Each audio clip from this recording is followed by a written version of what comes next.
Hello everyone. आप सभी लोगों का स्वागत है आपके अपने YouTube channel AD group education में।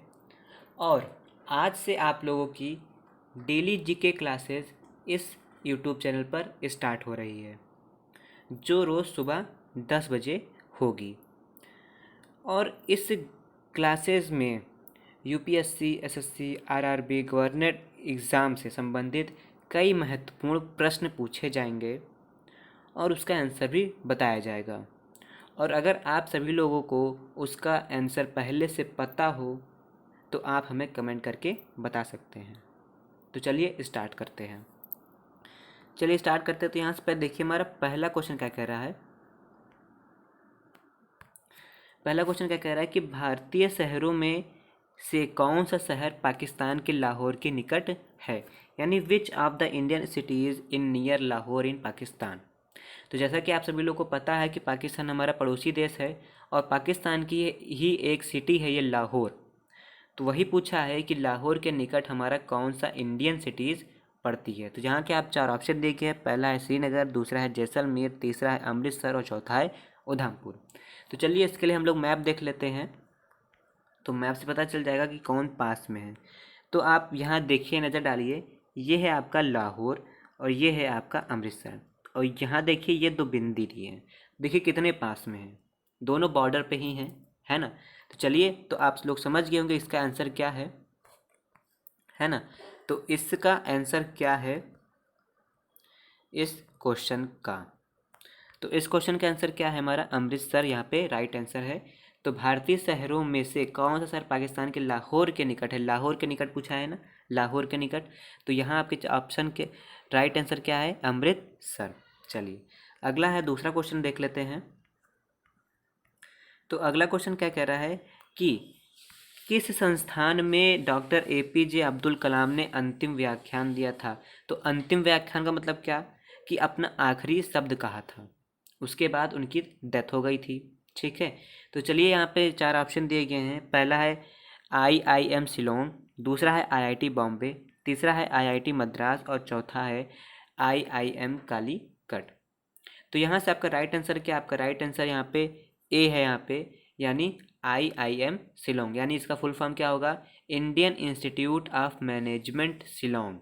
ठीक है, तो यहाँ पे डॉक्टर एपीजे अब्दुल कलाम ने अपना लास्ट लेक्चर दिया था, उसके बाद उनकी डेथ हो गई थी। तो उस समय तारीख क्या थी, तो उस समय तारीख क्या थी, उस समय तारीख थी 27/7/2015, यानी 5 साल हो चुके हैं। और उस समय उनकी एज क्या थी डॉक्टर एपीजे अब्दुल कलाम की, तो उस समय इनकी एज थी 83। ठीक है, 83 वर्ष के उस समय थे। और यहाँ पे एपीजे अब्दुल कलाम का नाम आया तो इसके बारे में कुछ जानकारी ले लेते हैं एपीजे अब्दुल कलाम के बारे में। तो जो एपीजे अब्दुल कलाम थे ये भारत के 11वें राष्ट्रपति थे और इनका कार्यकाल कब से कब तक था, तो इनका कार्यकाल था 2002 से 2007 तक। ठीक है, 2002 से 2007 तक इनका कार्यकाल था। चलिए अगला क्वेश्चन क्या कह रहा है, तीसरा क्वेश्चन है कि कौन सा संगीत वाद्य एक हाथ में रखा जाता है और दूसरे हाथ से खेला जाता है। तो ये आप चित्र देख रहे हैं, है ना, जो चित्र देखे होंगे वो जान गए होंगे। तो पहला ऑप्शन क्या है, तबला, दूसरा है संतूर, तीसरा है डाफली और चौथा है कोई नहीं। तो देखिए यहाँ से आपका राइट आंसर क्या है, यहाँ से आपका राइट आंसर है तीसरा, यानी डाफली, जिसका आप चित्र देख रहे हैं ये डाफली है। तो इसको एक हाथ में पकड़ा जाता है, दूसरे हाथ से बजाया जाता है।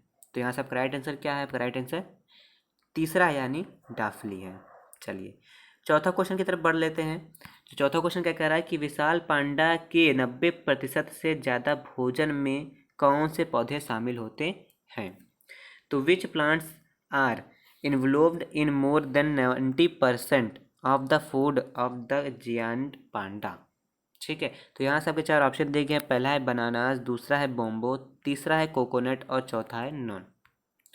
ठीक है, यानी कोई नहीं। तो यहाँ से आपका राइट आंसर क्या, आपका राइट आंसर है यहाँ से दूसरा, यानी बोम्बो यानी बांस। तो यहाँ से कहने का मतलब यह है कि विशाल पांडा का बांस, है ना, बांस मेन खाना होता है पांडा का। ठीक है, तो बेस मेन खाना क्या होता है, बास होता है। चलिए पांचवा क्वेश्चन की तरफ बढ़ लेते हैं। पांचवा क्वेश्चन क्या कह रहा है कि भारत के कितने राज्य बंगाल की खाड़ी के किनारे हैं। तो how many states in Indian are along the Bay of Bengal, यानी बंगाल की खाड़ी। तो यहाँ से आपके ऑप्शन क्या है, पहले है दूसरा, तीसरा, चौथा, पाँचवा। ठीक है, तो इसके लिए चलिए हम लोग मैप में देख लेते हैं पहले, है ना। तो देखिए मैप में यहाँ पर आपकी बंगाल की खाड़ी पड़ती है और यहाँ से आपके सटे राज्य कौन कौन से हैं। तो पहला आपका पश्चिम बंगाल, दूसरा उड़ीसा, तीसरा है आंध्र प्रदेश और चौथा है तमिलनाडु। यानी कितने आ गए हमारे, टोटल राज्य कितने हैं हमारे, 4 टोटल राज्य हैं। तो चलिए ऑप्शन में देख लेते 4 है कि नहीं है। देखिए 4 आपका है, यानी आपका राइट आंसर क्या है, राइट आंसर आपका 4, यानी राइट आंसर आपका तीसरा है। लेकिन राज्य कितने हैं, 4। तो बंगाल की खाड़ी से लगने वाले कितने राज्य हैं, 4 राज्य हैं। बहुत ही इंपॉर्टेंट है, याद रखिएगा। तो कौन कौन से राज्य थे वो, पहला था हमारा पश्चिम बंगाल, यानी पश्चिम बंगाल की राजधानी क्या थी, पश्चिम बंगाल की राजधानी हमारी कोलकाता। ठीक है, अगला क्या था, उड़ीसा। तो उड़ीसा की राजधानी क्या है, भुवनेश्वर। अगला आंध्र प्रदेश। तो आंध्र प्रदेश की राजधानी हमारी कितनी है, 3 राजधानी है हमारी आंध्र प्रदेश की। हैदराबाद को छोड़कर, जो लोग हैदराबाद कह रहे हैं कि आंध्र प्रदेश की राजधानी हैदराबाद है, वो हैदराबाद नहीं है। पहले हैदराबाद थी, लेकिन आज समय आंध्र प्रदेश की राजधानी कितनी है, 3 है। और वो 3 कौन कौन सी है, ये आप लोग को हमें कमेंट करके बताना है। तो सभी लोग कमेंट करिएगा कि आंध्र प्रदेश की वो 3 राजधानियाँ कौन सी हैं जो अभी नई हुई हैं। चलिए, और अगला एक और राज्य बचता है जो है हमारा तमिलनाडु। तमिलनाडु की राजधानी क्या है हमारी, चेन्नई हमारी तमिलनाडु की राजधानी है। चलिए, तो अगला क्वेश्चन क्या है, छठा क्वेश्चन, कि निम्नलिखित में से कौन सा राज्य म्यांमार से जुड़ा नहीं है। तो म्यांमार से जुड़ा नहीं है ये पूछा है, तो कौन सा जुड़ा नहीं है। ठीक है, तो यहाँ के आपके 4 ऑप्शन देखे हैं। पहला है मणिपुर, दूसरा है मेघालय, तीसरा है मिजोरम और चौथा है नागालैंड। तो चलिए इसके लिए हम लोग मैप में देख लेते हैं, इंडियन मैप में। ये देखिए, तो ये आपका म्यांमार है, जो हमारा पड़ोसी देश है म्यांमार। और यहाँ से हमारे कौन कौन से लगता है, तो यहाँ से हमारा लगता है नागालैंड, मेघालय, मिजोरम, 3 राज्य। ठीक है, तो 3 राज्य कौन कौन से लगते हैं, नागालैंड, मिजोरम और मेघालय, है ना। यहाँ पे ऑप्शन में आपको क्या क्या दिया है, ऑप्शन में देख लेते हैं। तो मेघालय भी दिया है, मिजोरम भी दिया है, नागालैंड भी दिया है और मणिपुर भी दिया है। और लेकिन हम लोगों ने देखा कितना था, 3 राज्य देखे थे हम लोगों ने, है ना। ये 3 राज्य देखे थे, बचा हमारा कौन सा, मणिपुर। तो मणिपुर हमारा म्यांमार के राज्य से नहीं लगता है। ठीक है, म्यांमार देश से हमारा मणिपुर जो स्टेट है वो नहीं लगता है। तो यहाँ से आपका राइट आंसर क्या, आपका राइट आंसर है यहाँ पे सी, यहाँ पे ए है राइट आंसर, सॉरी ए पहला राइट आंसर है यहाँ पे मणिपुर। तो मणिपुर की राजधानी क्या है, तो मणिपुर की राजधानी क्या है, शिलोंग मणिपुर की राजधानी है। और यहाँ पे गवर्नर क्या है, तो यहाँ के गवर्नर क्या हैं, सत्यपाल मलिक हैं। कभी कभी क्वेश्चन पूछ लिया जाता है कि मणिपुर के गवर्नर कौन है, तो मणिपुर के गवर्नर है सत्यपाल मलिक। और यहाँ की ऑफिशियल भाषा, यहाँ की ऑफिशियल लैंग्वेज क्या है, यहाँ की ऑफिशियल लैंग्वेज है इंग्लिश, यानी अंग्रेजी। तो ये सब बहुत ही इम्पोर्टेंट पॉइंट्स हैं जिनको आप लोग ध्यान में रखना चाहिए। चलिए अगला क्वेश्चन है 7वां, कौन सा है देख लेते हैं, कि इनमें से कौन सा एक इंटरनेट ब्राउज़र नहीं है। तो इंटरनेट ब्राउज़र नहीं है, तो विच of the following is not an internet browser नहीं है। तो पहला आपका ऑप्शन क्या है, इंटरनेट एक्सप्लोरर। ठीक है, इंटरनेट एक्सप्लोरर जो ये सबके पास में होता है। दूसरा मोजिला फायरफॉक्स, ये पीसी में होता है। तीसरा गूगल क्रोम, ये सबके मोबाइल में होता है। और चौथा है आपका माइक्रोसॉफ्ट विंडोज़, ठीक है, जो लैपटॉप में विंडो की तरह होता है। ठीक है, तो कौन सा इंटरनेट ब्राउज़र नहीं है ये पूछा है, तो इंटरनेट ब्राउज़र हमारा माइक्रोसॉफ्ट विंडोज़ नहीं है।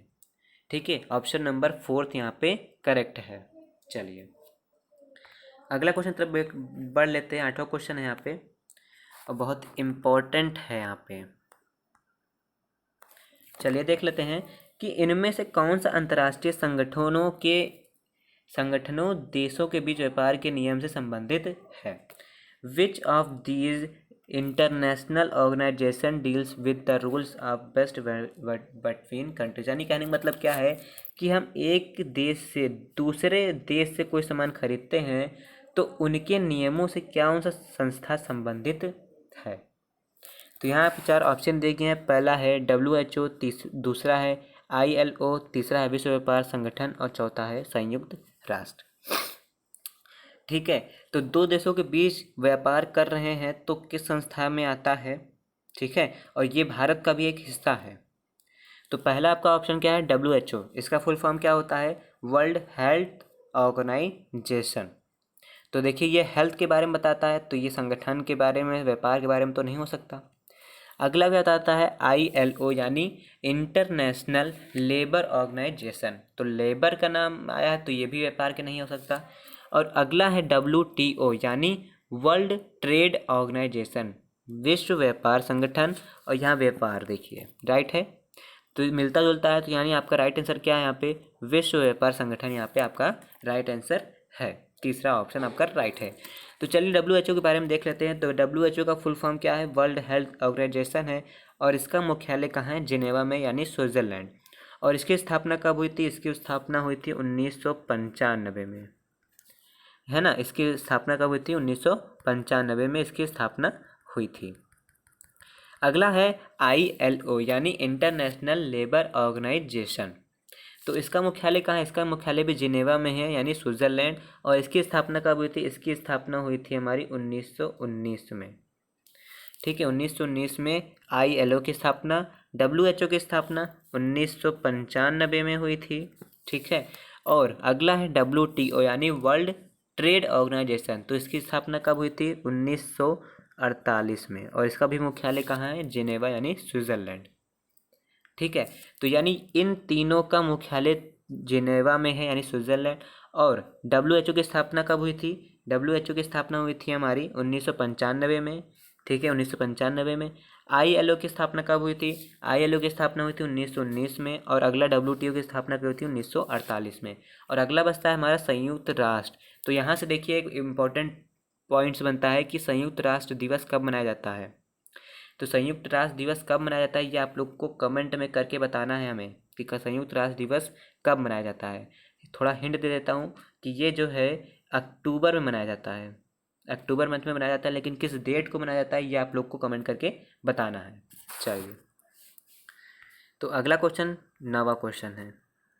यहाँ पे देख लेते क्या कह रहा है कि इन भारतीय राज्यों में किस राज्य की अंतर्राष्ट्रीय सीमा नहीं है। ठीक है, तो which state does not have international border in these states. तो किस राज्य की अंतर्राष्ट्रीय सीमा नहीं है ये पूछा है। और आपके ऑप्शन क्या क्या दिए हैं? सिक्किम दिया है, दूसरा बिहार है, तीसरा राजस्थान है और चौथा झारखंड दिया है। ठीक है, देखिए इसके लिए हम लोग मैप में चलते हैं और मैप में देख लेते हैं ऑप्शन में क्या क्या दिया था हमें। ऑप्शन में सिक्किम, बिहार, राजस्थान और झारखंड। सिक्किम, बिहार, तो सिक्किम देखिए यहाँ पे ये सिक्किम है, ये आपका बिहार है। ठीक है, और झारखंड ये है आपका, और क्या दिया था? राजस्थान। तो राजस्थान आपका ये है। और पूछा है अंतर्राष्ट्रीय सीमा से नहीं निकलता है। ठीक है, अंतर्राष्ट्रीय सीमा से नहीं निकलता है। देखिए यहाँ पे राजस्थान जो है ये पड़ोसी देश पाकिस्तान से निकलता है, मानी मिलता जुलता है, पड़ोसी बॉर्डर देखिए बढ़ता है बीच में। तो राजस्थान पाकिस्तान से मिलता है। ठीक है, और सिक्किम जो है हमारा चाइना से मिलता है। ठीक है, और हमारा बिहार जो है नेपाल से मिलता है। और बीच में हमारा पड़ता है क्या है? झारखंड, जो चारों तरफ से बिहार, पश्चिम बंगाल, उड़ीसा और छत्तीसगढ़ से, यूपी से मिलता हुआ है, यानी भारत के राज्यों से मिलता हुआ है। ठीक है, तो यहाँ क्वेश्चन क्या पूछा गया था हमसे? ठीक है, तो क्वेश्चन क्या पूछा गया था हमसे यहाँ पे कि अंतर्राष्ट्रीय सीमा नहीं है किस राज्य की? अंतर्राष्ट्रीय सीमा नहीं है तो वो हमारा राज्य कौन सा है? वो हमारा राज्य है झारखंड। यहाँ पे ऑप्शन नंबर आपका 4 राइट है, यानी झारखंड। तो झारखंड जो है ये बिहार राज्य से ही निकला है, ये भी आप लोग ध्यान रखिएगा। ठीक है, चलिए 10वां क्वेश्चन और इस वीडियो का लास्ट क्वेश्चन है। क्या है ये देख लेते हैं कि निम्नलिखित में कौन बैंकिंग यानी वित्त से संबंधित शब्द नहीं है। तो बहुत ही इजी क्वेश्चन है, आप सभी लोग जानते होंगे। अगर आपको पता है तो कमेंट करके बताइए आप सभी लोग। देखिए यहाँ से आप पहला आपका क्या है? क्रेडिट वेब, तो ये भी एक बैंकिंग का ही शब्द है। ठीक है, दूसरा है डिफ्यूज़न। ठीक है, तीसरा आपका EMI है, ये भी आपका बैंक से संबंधित है शब्द। और चौथा है हेल्ड टू मैच्योरिटी। ठीक है, ये भी एक बैंकिंग से ही संबंधित है। यहाँ पे आपका शब्द आता है डिफ्यूज़न, है ना, यहाँ पे आपका शब्द आता है डिफ्यूज़न, तो ये आपका बैंकिंग से संबंधित नहीं है। ठीक है, तो यहाँ पे आपका राइट आंसर क्या, आपका राइट आंसर है यहाँ पे बी, डिफ्यूज़न। ठीक है, चलिए, तो अगर दोस्तों अगर आप सभी लोगों को ये क्वेश्चन अच्छे लगे हो, इंपॉर्टेंट लगे हो, क्लास में मज़ा आया हो, कुछ अच्छे समझने में मिला हो, समझने में अच्छा लगा हो, तो आप इस चैनल को सब्सक्राइब करिए, वीडियो को लाइक करिए, शेयर करिए आप अपने भी स्टडी ग्रुप में, और कमेंट करके बताइए कि वीडियो आपको कैसा लगा। और बाकी जो मैंने क्वेश्चन पूछा है कि कमेंट करके बताना है आप सभी लोगों को, जैसा कि क्या कि आंध्र प्रदेश की कितनी राजधानियाँ हैं, तो ये सब आप सभी लोगों को कमेंट करके बतानी है। चलिए मिलते हैं अगले वीडियो में, तब तक के लिए समझते रहिए, देखते रहिए, धन्यवाद।